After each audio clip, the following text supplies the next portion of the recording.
The following content is provided under a Creative Commons license. Your support will help MIT OpenCourseware continue to offer high-quality educational resources for free. To make a donation or to view additional materials from hundreds of MIT courses, visit MIT OpenCourseware at ocw.mit.edu. Okay. Now, today we get to move on from integral formulas and methods of integration back to some geometry. And this is more or less going to lead into the kinds of tools you'll be using in multivariable calculus. The first thing that we're going to do today is discuss arc length.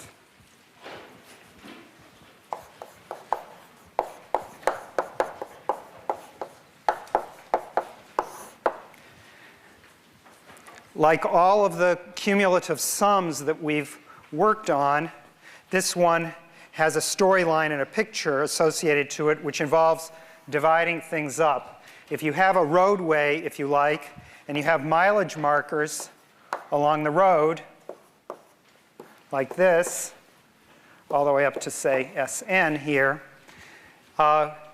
then the length along the road is this described by this parameter S, which is arc length. And if we look at a graph of this sort of thing, if this is the last point B and this is the first point A, then you can think in terms of having points above x1, x2, x3, etc. All right? The same as we did with Riemann sums. And then the way that we're going to approximate this is by taking the straight lines between each of these points. Now, as things get smaller and smaller, the straight line is going to be fairly close to the curve, and that's the main idea.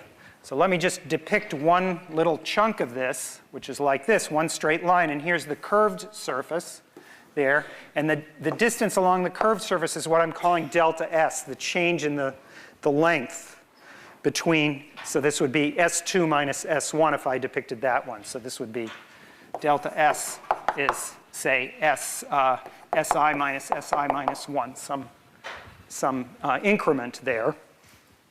And then I can figure out what the length of the orange segment is, because the horizontal distance is delta x and the vertical distance is delta y. And so the formula is that the hypotenuse is delta x squared plus delta y squared, square root. All right? And delta s is approximately that, so what we're saying is that delta s squared is approximately this. All right? So this is the hypotenuse squared. And it's very close to the length of the curve. And the whole idea of calculus is that in the infinitesimal, this is exactly correct.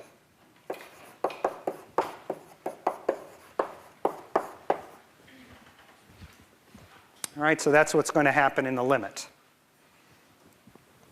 And that is the basis for calculating arc length. I'm going to rewrite that formula on the next board, but I'm going to write it in the more customary fashion.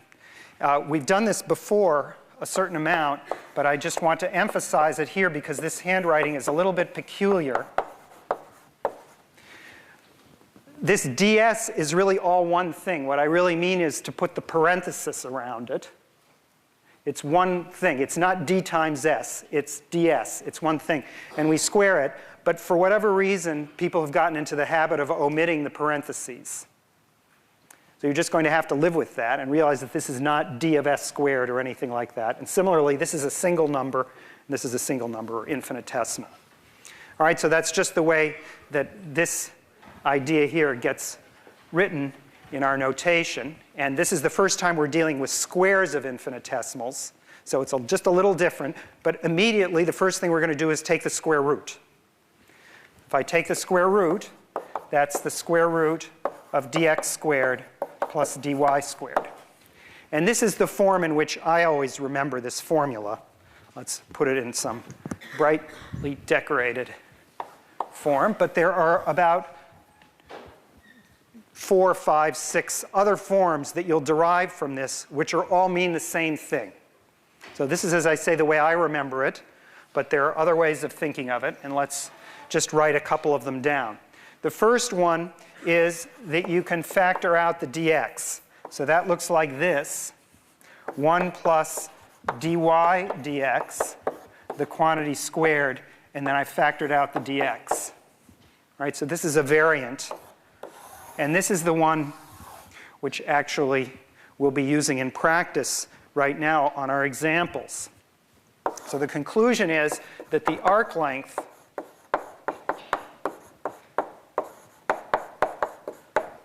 which, if you like, is this total Sn minus S0, if you like, is going to be equal to the integral from a to b of the square root of 1 plus dy dx squared dx.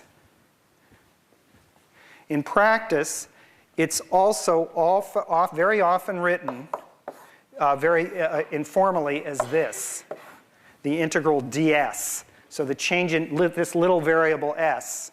And this is what you'll see notationally in many textbooks.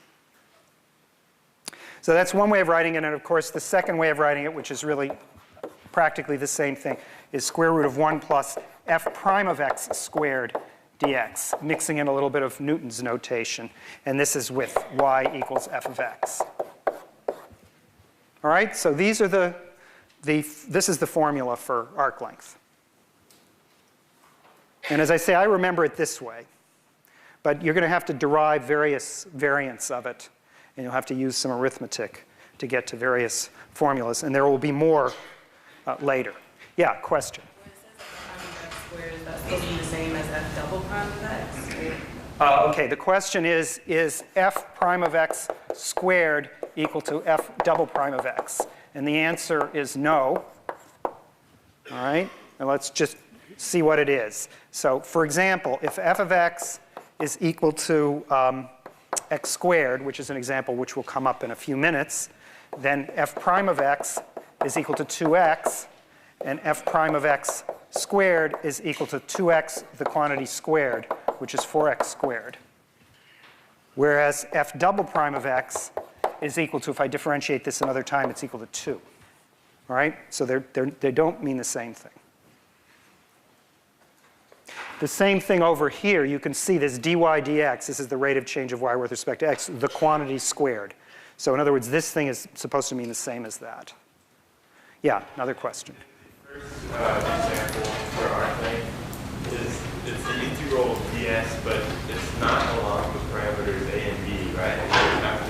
Good question. Yeah. So the question is, you got a little nervous because I left out these limits, and indeed, I did that on purpose because I didn't want to specify what was going on. Really, if you wrote it in terms of ds, you'd have to write it as starting at S0 and ending at Sn to be consistent with the variable s. But of course, if you write it in terms of another variable, you put that variable in. So this is what we do when we change variables, right? We have many different choices for these limits, and this is the clue as to which variable we use. Would be different than a and b, right? Correct. S0 and Sn are not the same thing as a and b. In fact, this is xn, and this is x0 over here. That's what a and b are. But S0 and Sn are mileage markers on the road. They're not the same thing as keeping track of what's happening on the x-axis. So when we measure arc length, remember it's mileage along the curved path. All right. So now I need to give you some examples, and my first example is going to be really basic, but it's, I hope that it helps to give some perspective here. So I'm going to take the example y is equal to m times x, which is a linear function, a straight line. And then y prime would be m, and so ds is going to be the square root of 1 plus y prime squared dx, which is the square root of 1 plus m squared dx. All right? And now the length, say if we go from, I don't know, let's say 0 to 10, let's say, of the graph is going to be the integral from 0 to 10 of the square root of 1 plus m squared dx, which of course is just 10 square root of 1 plus m squared. Not very surprising, right? This is a constant. It just factors out, and the integral from 0 to 10 of dx is 10. Let's just draw a picture of this. This is something which has slope m here, and it's going to 10. So this horizontal is 10, and the vertical is 10 times m. That's those are the dimensions of this. And the Pythagorean theorem says that the hypotenuse, not surprisingly, let's draw it in here in orange to remind ourselves that it was the same type of orange that we had over there. This length here is the square root of 10 squared plus 10m, the quantity squared. That's the formula for the hypotenuse. And that's exactly the same as this. Now, well, I mean, I don't know, maybe you're saying, duh, this is obvious. But the point that I'm trying to make is this. If you can figure out these formulas for linear functions, calculus tells you how to do it for every function. The idea of calculus is that this easy calculation here, which you can do without any calculus at all, and all of the tools, the notations of differentials and limits and integrals is going to make you be able to do it for any curve, because we can break things up into these little infinitesimal bits. This is the whole idea of all of the methods that we had to set up integrals here. So this is the main point of these integrals. Now, so let's do something slightly more interesting. So our next example is going to be the circle. So y equals square root of 1 minus x squared. Right, that's the, if you like, that's the graph of a semicircle. And maybe we'll set it up here this way. So the semicircle goes around like this. And we'll start it here at x equals 0, and we'll go over to a. And we'll take this little piece of the circle, so down to here, if you like. All right, so here's the portion of the circle that I'm going to measure the length of. Now, we know that length, it's called arc length, and I'm going to give it a name. I'm going to call it alpha here. So alpha is the arc length along the circle.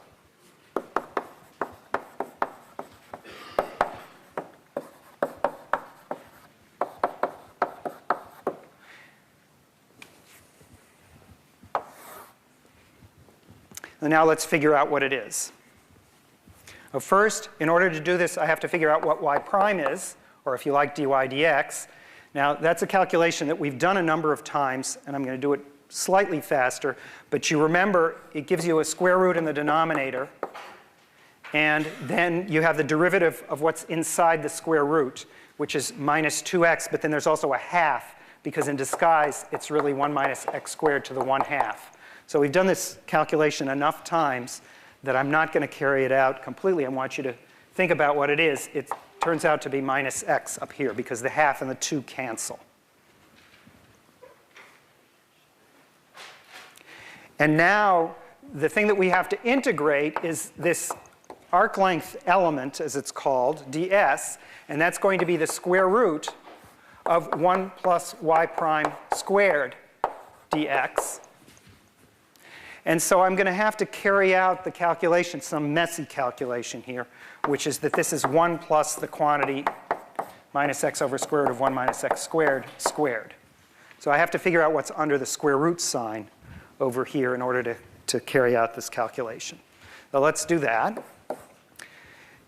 This is 1 plus x squared over 1 minus x squared. That's what this simplifies to. And then that's equal to, over a common denominator, 1 minus x squared, 1 minus x squared plus x squared. And there is a little bit of simplification now, because the two x squareds cancel, and we get 1 over 1 minus x squared.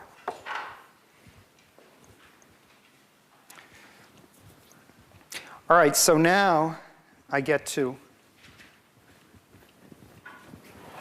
finish off the calculation by actually figuring out what the arc length is.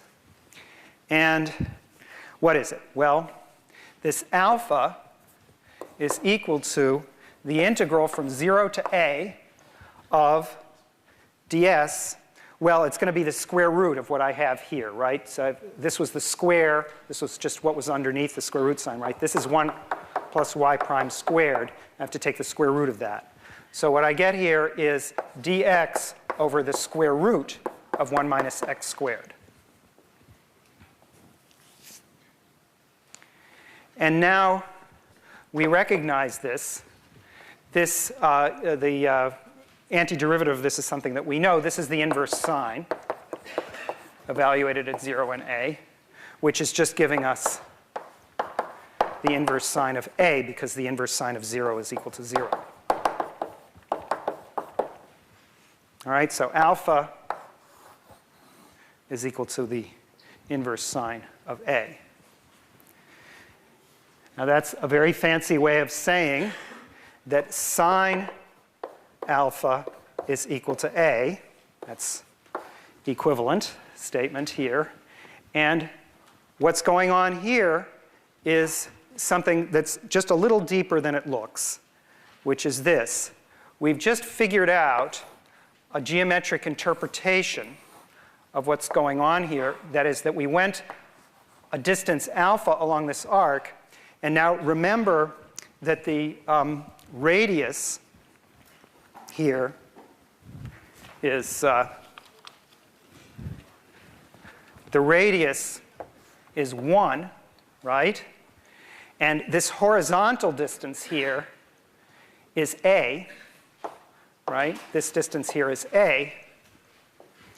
And so the geometric interpretation of this is that this angle is alpha radians. And sine alpha is equal to a. All right, so this is consistent with our definition previously, our previous geometric definition of radians. But this is really your first true definition of radians. We never actually, people told you that radians were the arc length along this curve. This is the first time you're deriving it. This is the first time you're seeing it correctly done. And furthermore, this is the first time you're seeing a correct definition of the sine function. Remember, we had this crazy way, we defined the exponential function, and then we had another way of defining the log function as an integral, and then we defined the exponential in terms of it. Well, this is the same sort of thing. What's really happening here is that if you want to know what radians are, you have to calculate this number. If you've calculated this number, then by definition, if sine is the thing whose alpha radian amount gives you a, then it must be that this is sine inverse of a. And so the first thing that gets defined is the arc sine, and the next thing that gets defined is the sine afterwards. Well, this is the way the foundational approach actually works when you start from first principles, this arc length being one of the first principles. So now we have a solid foundation for trig functions, and this is giving that connection. Of course, it's consistent with everything you already knew, so you don't have to make any transitional thinking here. It's just that this is the first time it's being done rigorously because you only now have arc length.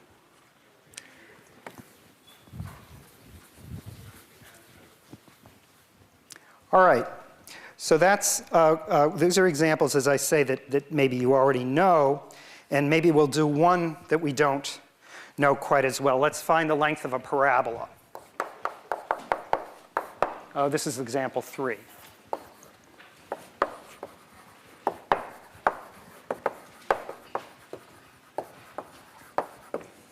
Well, that was what I was suggesting we were going to do earlier. So this is the function y equals x squared. Y prime is 2x. And so ds is equal to the square root of 1 plus the quantity 2x squared dx.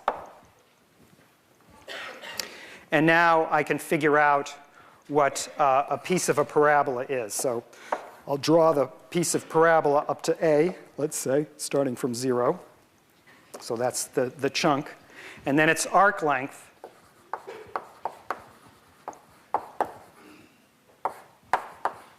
between 0 and a of this curve is the integral from 0 to a of square root of 1 plus 4x squared dx.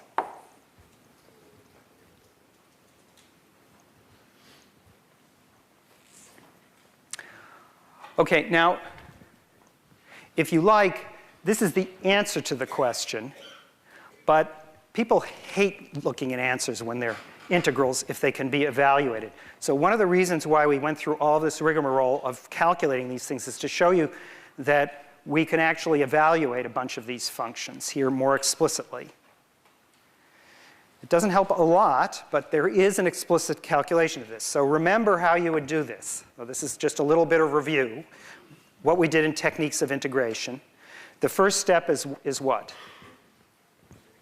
A substitution. It's a trig substitution. And what is it?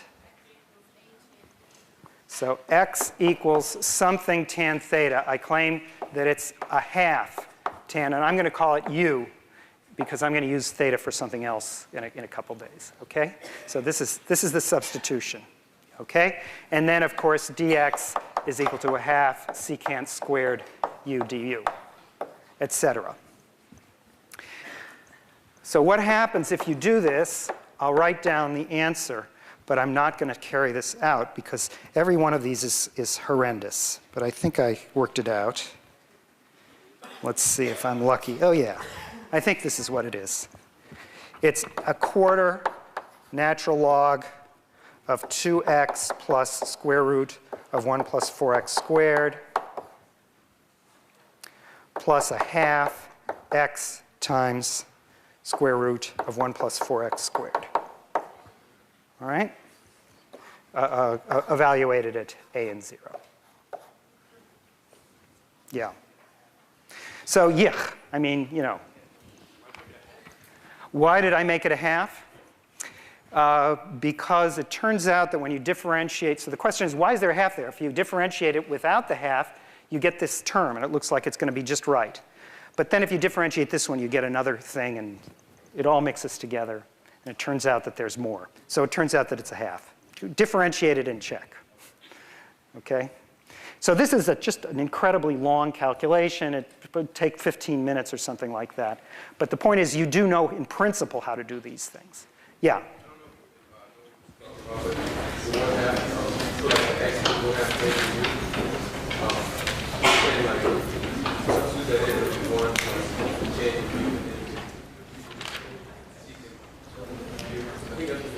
Oh, he was talking about this half, not this crazy half here. Sorry. Yeah, okay, so sorry about that. Thank you for helping. This factor of a half here comes about because when you square x, you don't get tan squared. When you square 2x, you get 4x squared, and that matches perfectly with this thing, and that's why you need this factor here. All right? Yeah, another question way in the back. When you use sign substitution, does the limits from 0 to a change? The question is, when you do the substitution, doesn't the limit from 0 to a change? And the answer is absolutely yes. The limits in terms of u are not the same as the limits in terms of a. But if I then translate back to the x variables, which I've done here in this bottom formula, I have x equals 0 and x equals a. It goes back to those in the original variables. So if I write things in the original variables, I have the original limits.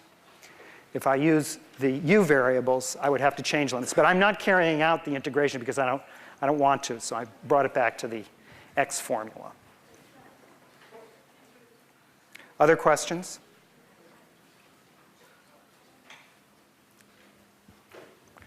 Okay, so now we're ready to launch into 3-space a little bit here.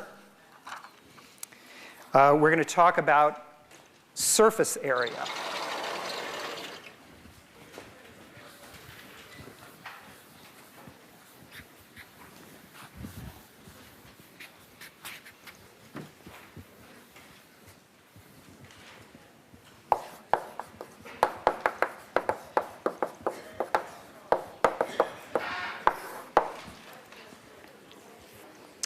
You're going to be doing a lot with surface area in multivariable calculus.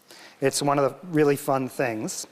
And just remember, when it gets complicated, that the simplest things are the most important. And the simple things are, if you can handle things for linear functions, you know all the rest. So there's going to be some complicated stuff, but it'll really only involve what's happening on planes. So let's start with surface area. And the example that I'd like to give, this is the only type of example that we'll have, is a surface of rotation.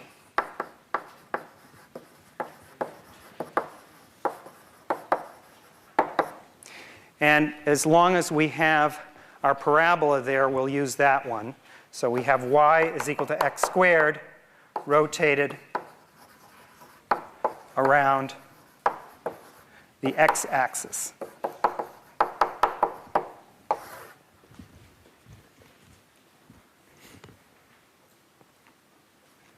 Well, so let's take a look at what this looks like. It's the parabola, which is going like that, and then it's being spun around the x-axis. So it's some kind of shape like this with little circles. It's some kind of trumpet shape, right?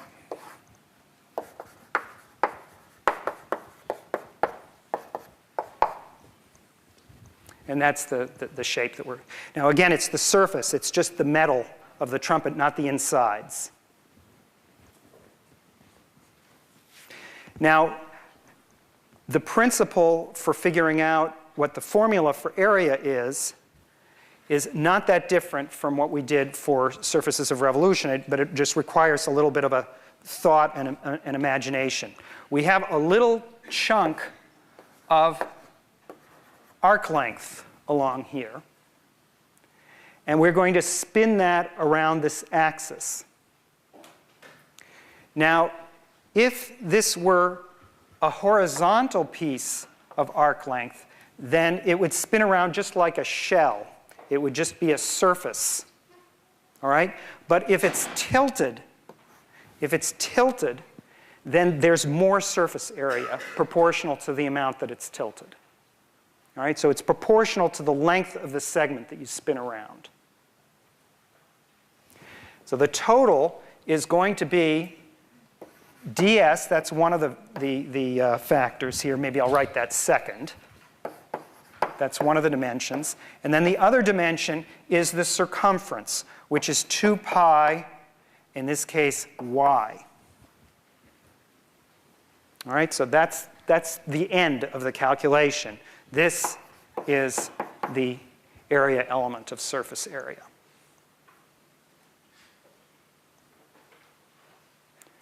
Now, when you get to 1802, and maybe even before that, you'll also see some people referring to this area element when it's a curvy surface like this with a notation d uppercase s.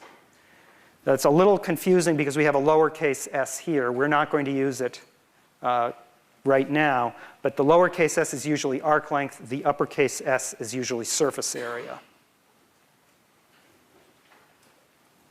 So, also used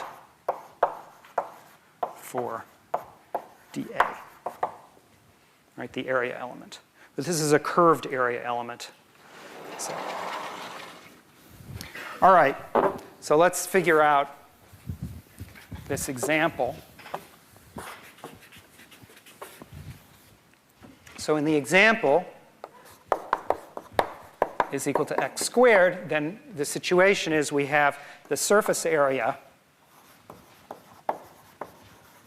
is equal to the integral from, I don't know, 0 to a, if those are the limits that we wanted to choose, of 2 pi x squared, right, because y is x squared, times the square root of 1 plus 4x squared dx. All right, remember we had this from our previous example. This was ds from previous.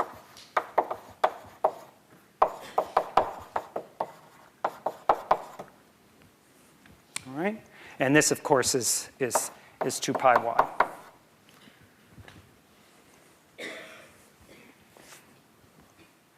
Now, again, the calculation of this integral is kind of long. And I'm going to omit it, but let me just point out that it follows from the same substitution, namely x equals a half tan u is going to work for this integral. It's kind of a mess. There's a tan squared here, and this secant squared. There's another secant, and so on. So it's one of these trig integrals that then takes a while to do. All right, so that just is going to trail off into nothing. And the reason is that what's important here is more the method and the setup of the integrals. The actual computation, in fact, you could go to a program and you could plug in something like this and you would spit out an answer immediately. So really what we just want is for you to have enough control to see that it's an integral that's a manageable one. And also to know that if you plugged it in, you would get an answer. All right. Now, when I actually do carry out a calculation, though, what I want to do is to do something that has an answer that you can remember, and it's a nice answer. So that turns out to be the example of the surface area of a sphere. So it's analogous to this 2 here, and maybe I should remember this result here, which was that the arc length element was given by this. All right, so we'll save that for a second.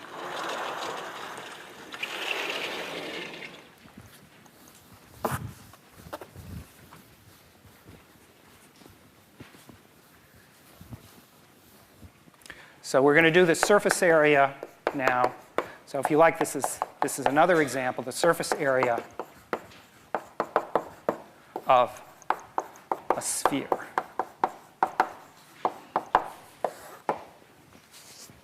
This is a good example, and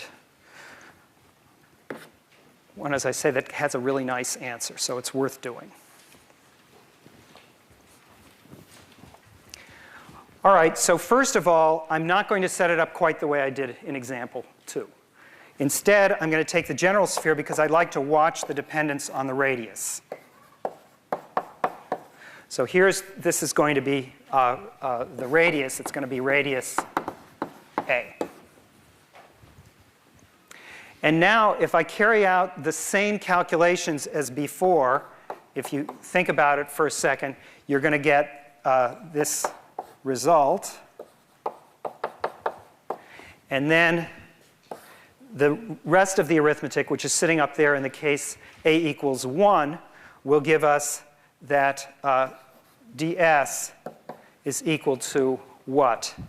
Well, maybe I'll just carry it out because that's always nice. So we have 1 plus x squared over a squared minus x squared, right? That's 1 plus y prime squared. And now I put this over a common denominator. I get a squared minus x squared, and I have in the numerator a squared minus x squared plus x squared.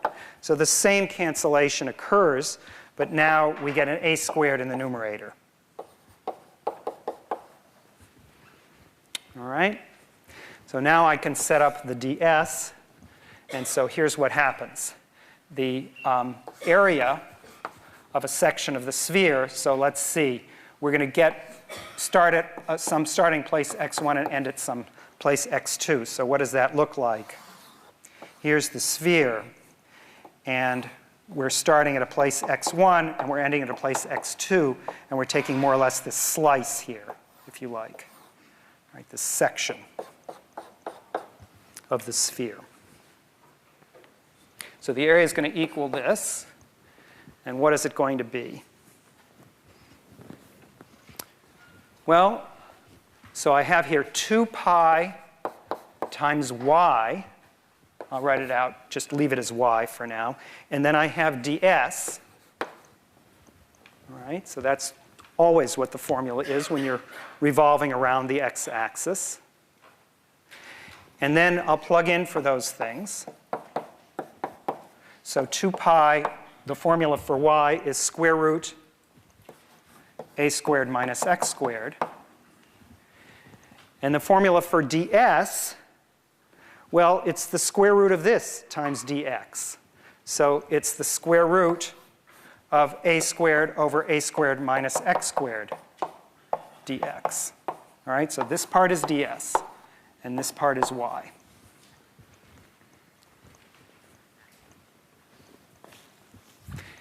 And now, I claim we have a nice cancellation that takes place. Square root of a squared is a. And then there's another good cancellation, as you can see. So what we get here is the integral from x1 to x2 of 2 pi a dx, which is about the easiest integral you can imagine. It's just the integral of a constant, so it's 2 pi a times x2 minus x1.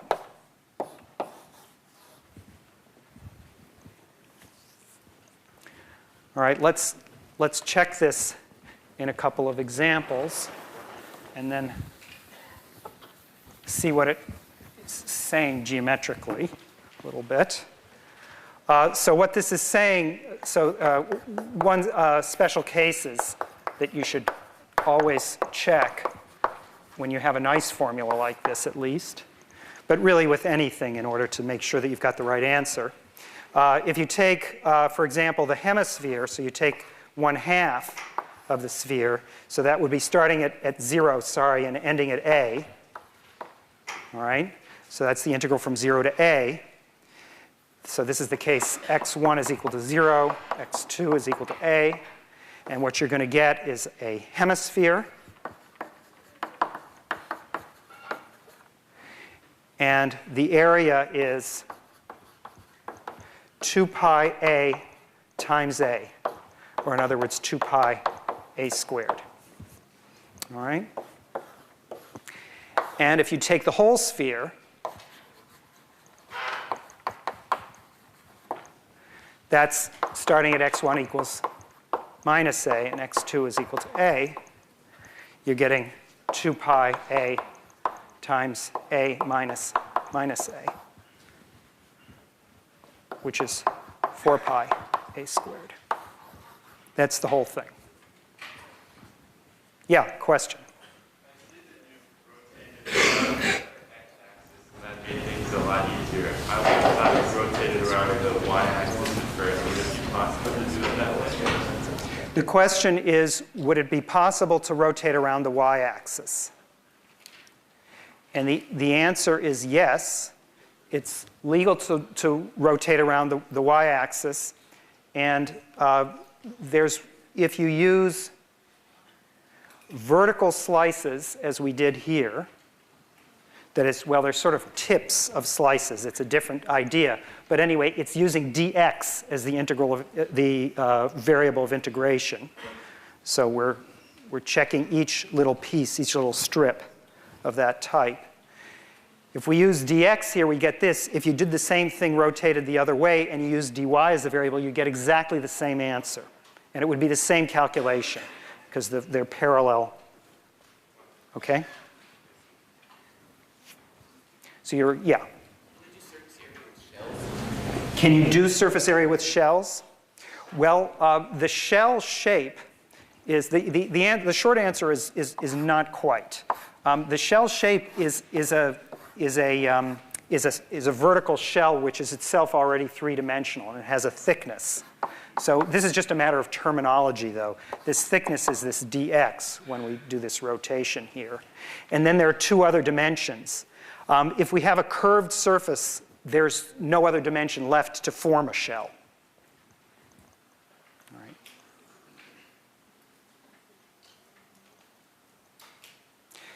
But basically, you can chop things up to into any bits that you can actually measure. You can figure out what the area is. That's the main point. All right. Now, I said we've just launched into three-dimensional space. And I want to now move on to other space-like phenomena. But we're going to do this.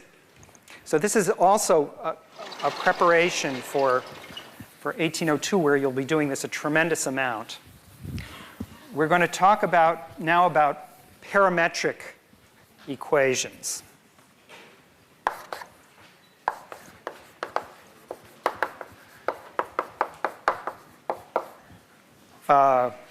Really just parametric curves. Now, so you're going to see this now, and we're going to interpret it a couple times, and we're going to think about polar coordinates. These are all preparation for thinking in more variables and thinking in a different way than you've been thinking before. So I want you to prepare your brain to make a transition here. This is the beginning of the transition to multivariable thinking. We're going to consider curves like this, which are described with x being a function of t and y being a function of t. And this letter t is called the parameter. In this case, you should think of it, the easiest way to think of it is time. And what you have is what's called a trajectory. So this is also called a trajectory. And its location, let's say, at time 0 is this location here, x of 0, comma y of 0. That's a point in the plane. And then over here, for instance, maybe it's x of 1, y of 1. And I drew arrows along here to indicate that we're going from this place over to that place. These are later times. T equals 1 is a later time than t equals 0. All right, so that's just a very casual, it's just the way we use these notations. Now, let me give you the first example, which is x is equal to a cosine t, y is equal to a sine t.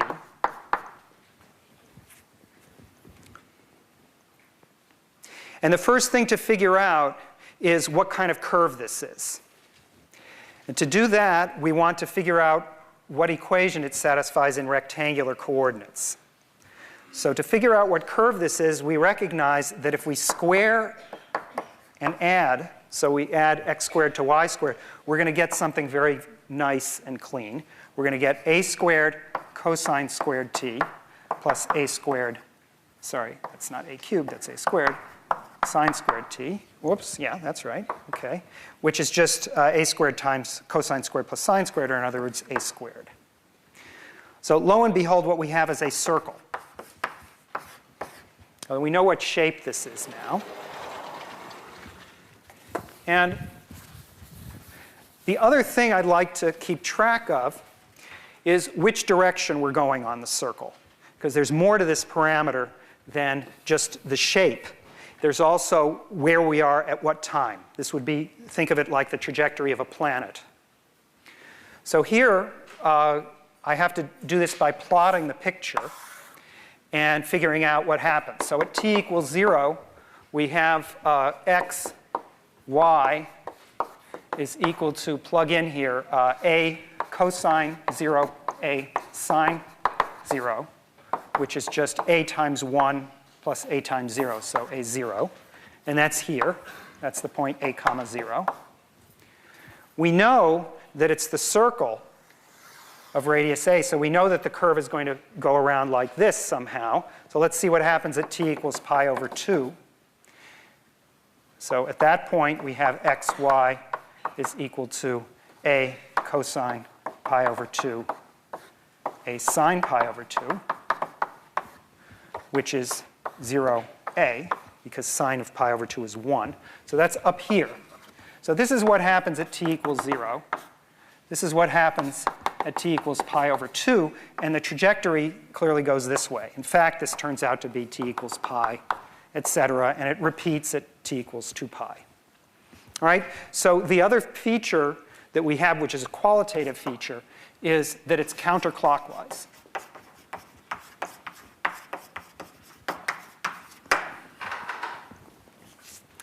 Now the last little bit is going to be the arc length, keeping track of the arc length. And we'll do that next time.